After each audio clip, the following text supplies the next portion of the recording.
Čo to je? Škola driftu? Ja neviem, jak to popísať. Učíme tam driftovať.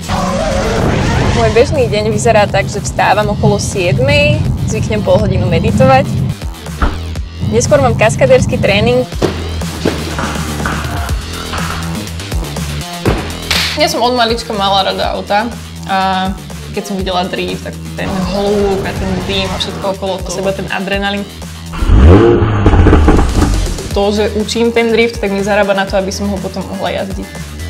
Toto je pre nás autičkárov taká ikonická umývárka, okrem toho, že tu je teda moja podobizeň na stene, tak hneď vedľa mňa je aj Paul Walker s jeho Skylineom. Tak, a teraz sa z umývárky presunieme do našej garáže, kde nás čaká 350Z a RX-8. Bohužiaľ vás teraz nemôžem previesť, lebo je bez motora, ale možno na budúce. To bolo veľmi zle.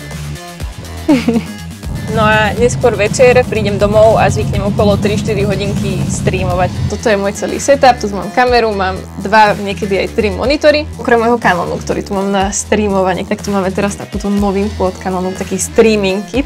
Úplne super, okrem iného, tak je tu samozrejme aj screen, takže keď sa natáčaš, vloguješ, tak sa vidíš. Akože za mňa brutálny streamovací kit. Stačí?